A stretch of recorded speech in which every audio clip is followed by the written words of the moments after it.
Hello, am I connected?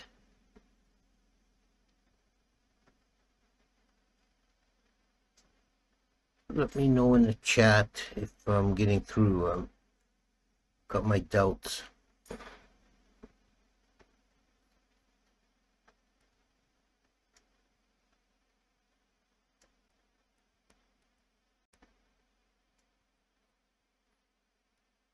I don't think it's working.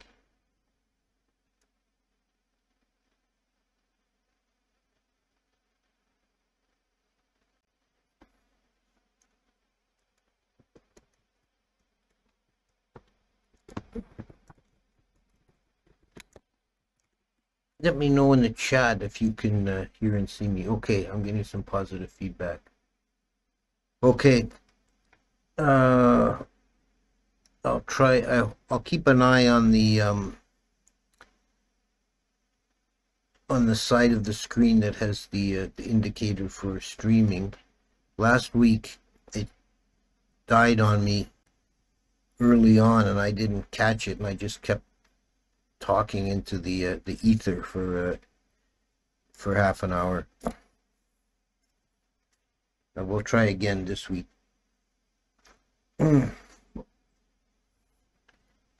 Namo tassa bhagavato arahato sama sambuddhassa. Namo tassa bhagavato arahato sama sambuddhassa. Namo tassa bhagavato arahato sama. Okay, so this week I'm going to talk about the Atthakatthā, the commentaries. We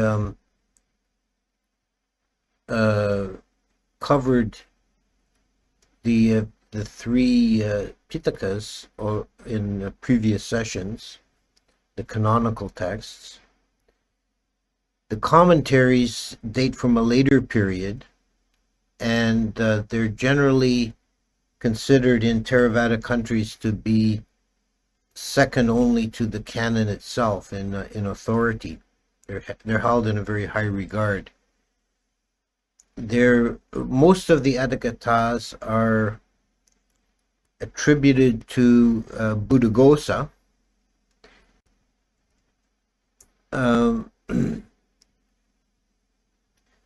And a few are attributed to a later figure called Dhammapala. Now I'll say a few words about Buddhaghosa because he's quite important. This is covering some of the ground I covered in a previous video talking about the Visuddhimagga. The Visuddhimagga was, of course, Buddhaghosa's master work. Buddhaghosa was a North Indian Brahmin, and he was a legendary scholar. Even prior to his conversion to Buddhism, he had mastered the Vedas. So he had that scholarly mind already before he became a Buddhist. Upon becoming a Buddhist, he made it a personal project to try and find the old commentaries in India. He lived around 400 AD, early 5th century AD. And he searched from monastery to monastery in India, seeking the commentaries. The commentaries, the original commentaries, which we no longer have, they no longer exist, were texts written in Pali shortly after the Buddha's time by his disciples or the next generation or two after that. So very close to the Buddha's time, commenting on and explaining the discourses of the Buddha. He was unable to find the commentaries anywhere in India, and he eventually ended up in Sri Lanka. And they did not have, at the Mahavihar, the great monastery in Sri Lanka, they no longer had the Pali commentaries, but they had Sinhalese translations of the old commentaries.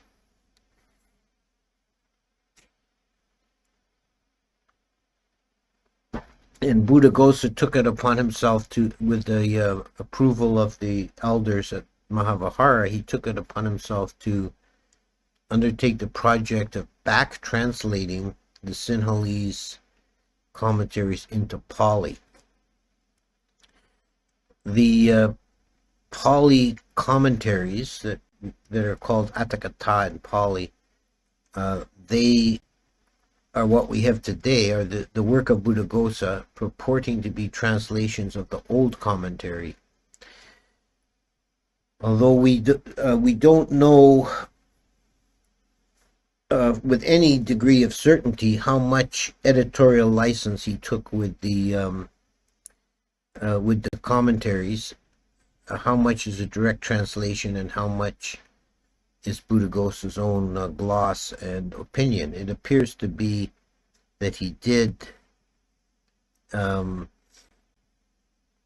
out the text, that it's not all direct translation from the old commentary, but we have no way of knowing because the old commentaries are lost both in Pali and in Sinhalese. So what we have today are Buddhaghosa's edition from the 5th century. So that's about 800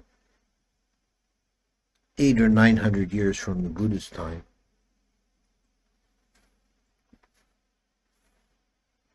There is for almost the entire Pali Canon, there's Sutta commentaries, Vinaya commentaries, and Abhidhamma commentaries.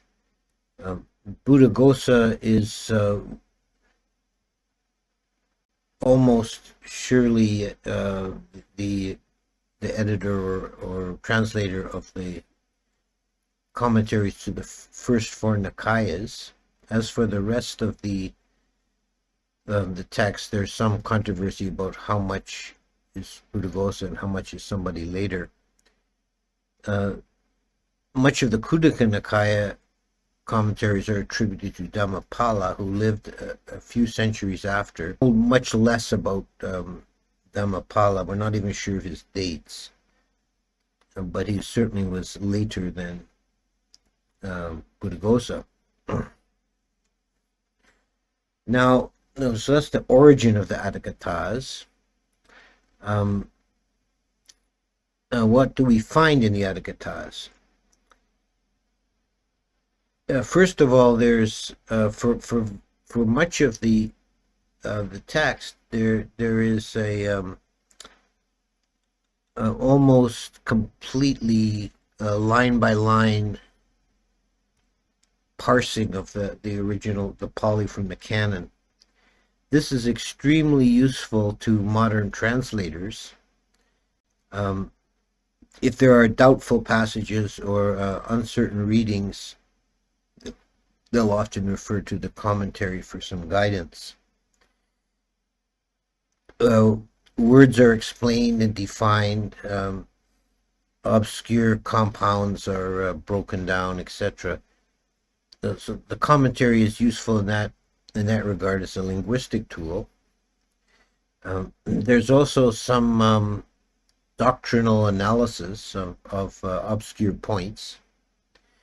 One of the most entertaining features of the commentaries is the abundance of narrative material. There's a lot of stories in the commentaries.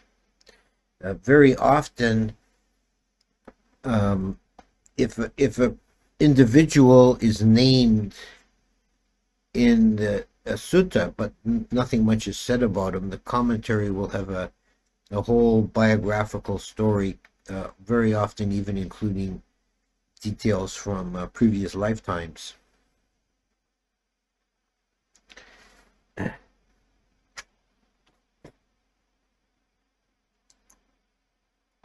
When I did my research for my cosmology, the commentaries were an invaluable source.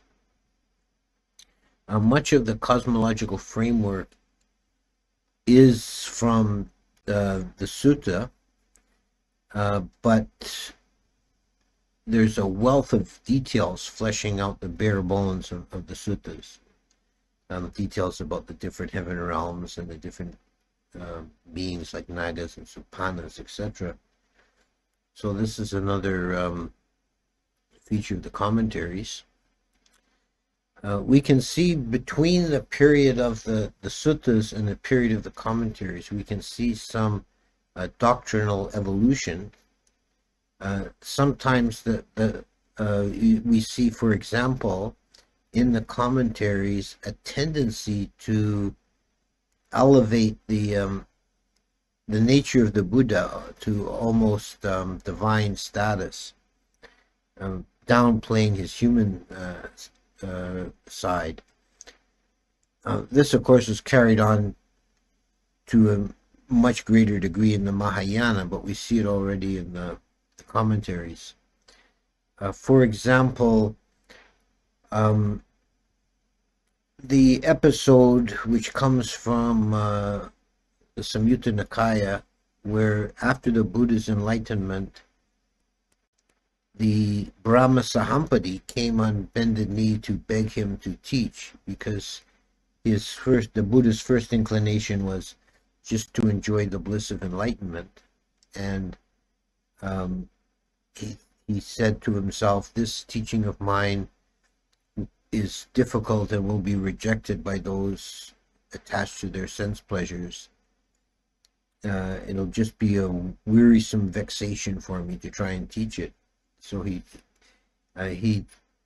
initial attention was not to pass on the Dhamma. But Brahma Sahampati came on bended knee and begged him out of compassion to teach the Dhamma for those with little dust in their eyes.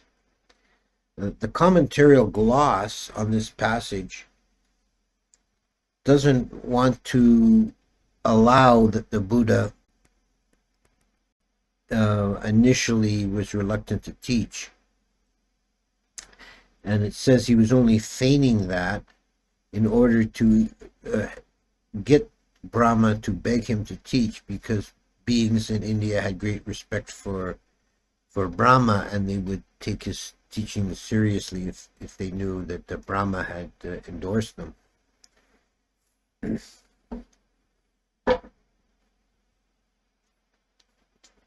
And there are many other passages like that in the commentaries. The commentaries are quite voluminous, as you can imagine. As an example, this here is a big one. I think it's the latest translation done by Bhikkhu Bodhi. It's a translation of the Sutta Nipata together with commentaries, and the great bulk of the book which runs to over 1,000 pages, over 1,200 pages, is commentary. The Sutta Nipata is actually a fairly short book. I think it's about 100 pages. So this brings us to the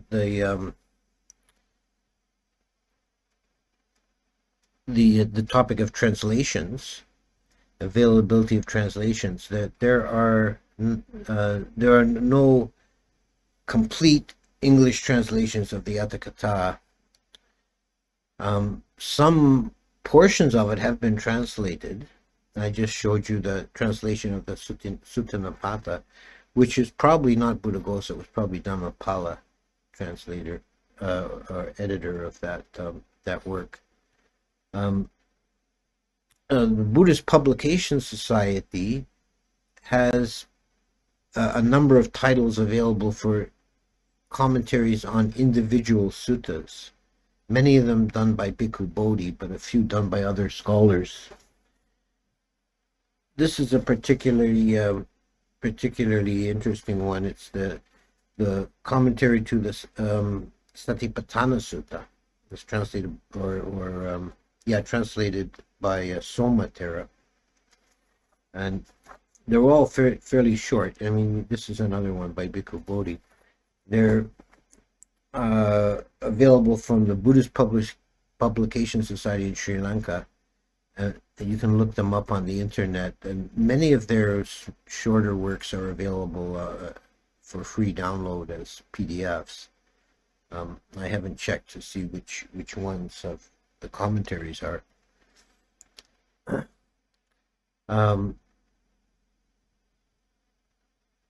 Also, I should mention that in the Khuddaka Nikaya, there's several texts that the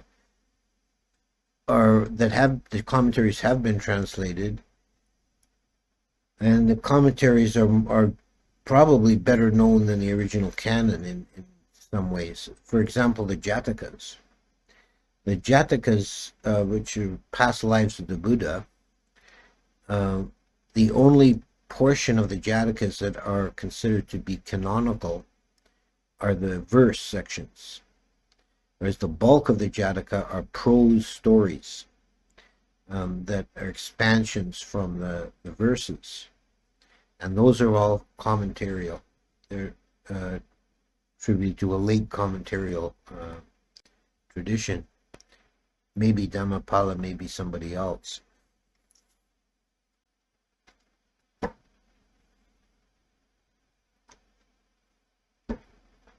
And you can see the relationship between the verses and the text. Some of the Jataka stories, the longer ones, often seem to us somewhat convoluted and include many sort of episodes we would consider irrelevant to the main storyline.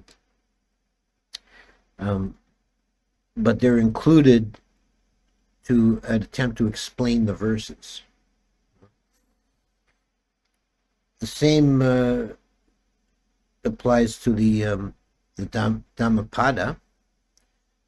Each Dhammapada verse has a complete story attached to it, and these are now available in English translation in a book titled Buddhist Legends. I forget who's the publisher of that. It's by a man called Burlingame. It's Buddhist Legends, the complete Dhammapada stories. There have been many editions of Dhammapada in the past that have synopsis of the stories, but this is a complete translation of all the stories. Some of them are quite good, quite entertaining to read. The same structure applies to the Wamanamatu and the Petawatu, tales of the gods and tales of the ghosts. There's verses, canonical, and commentarial prose.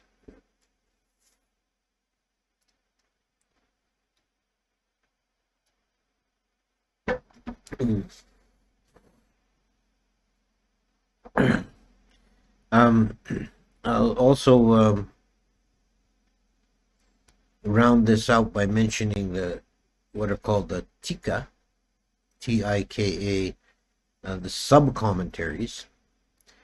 These are commentaries on the commentaries that were written at some later date, and almost none of them have been translated into English. There are some interesting bits in the sub-commentaries you can find in the Pali, and I did some translations in my book on cosmology from the Tika, including the two long sections I translated. One was on the mode of life in Uttarakuru, the paradisical continent on the other side of Mount Meru, and a long, very detailed description of the flying wheel of the wheel-turning monarch.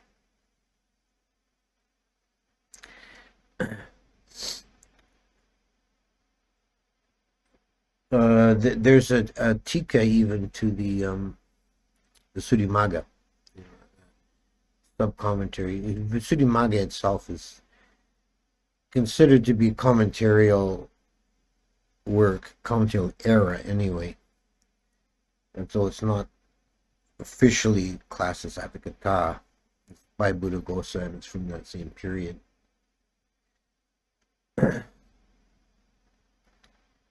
So that rounds out the discussion of the Pali literature down to the age of the commentaries and sub-commentaries. I had hoped to do at least one more talk in this session. I may get to it eventually, but I'm going to have to take a break in these online talks for a while. Next week it's not available to me. I've got an appointment on Thursday that I can't get out of, and in April I always take April off for a personal retreat, so I won't be back seeing you again until May. I'll be back in the first week of May. And thank you all for bearing with this through the technical problems and everything else, and I hope to see you again in 5 weeks' time. So let's go to the chat and see what questions we have here. Excuse me while I get this set up so I can read it. Okay, Bhante, given that Venerable Buddhaghosa had some Vedic background, how much of the Brahmin practice was put into the Suddhimagga that was not taught by the Buddhas was his jhanas, the same one taught by the Buddha? That's a good question. That's interesting. I don't see a lot of strictly Brahmanical influence in the Visuddhimagga. There may be some subtle influence there. And as far as the jhanas, there's definitely a different approach to jhana from the suttas to the Visuddhimagga and commentaries. That's one of the things that's represents somewhat of a doctrinal change.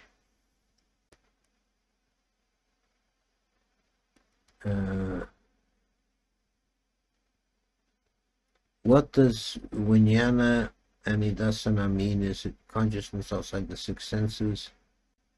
How is it possible? I thought consciousness only arises in the six sense doors. Yeah,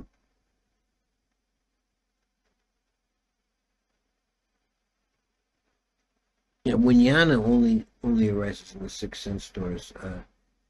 Vijnana anidasana is referring to consciousness that arises with enlightenment. Doesn't have a clear object.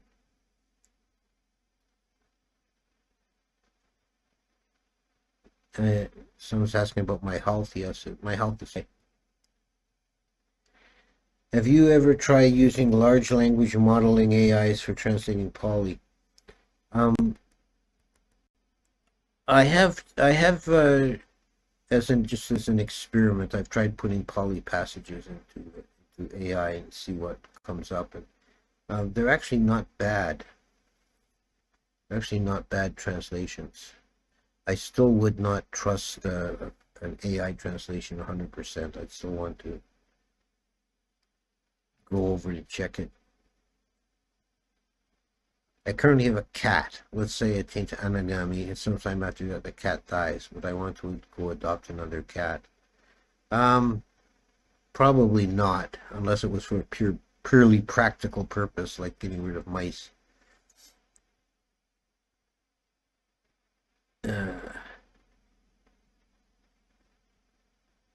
Bhante, could you speak of why we have 78 Wangsa and 28 Mahawangsa? What do the earliest texts say? Yes, there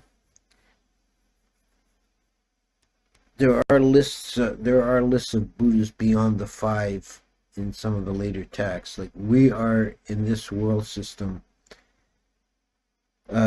considered an auspicious world system because we're going to have 5 Buddhas altogether. Gautama Buddha is the one we know is number 4. There's one coming, Maitya Buddha. The additional Buddhas are from previous epochs, previous world systems.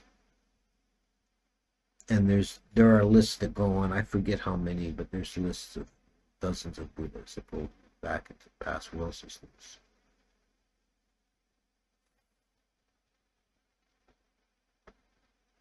Bhante, when I pick up Anapanasati daily, I notice I'm profoundly unhappy and low energy a few weeks into it and end up quitting. I feel like I'm doing it wrong. Do you have any advice? Yeah, you probably are doing something a bit wrong. It may be that you're pushing too hard. The Anapanasati should feel peaceful and even joyful, but at least equanimous. It shouldn't make you feel depressed and unhappy. The best advice is to let the breath come to the mind. Don't try and push the mind onto the breath. Try and fill the mind with the breath.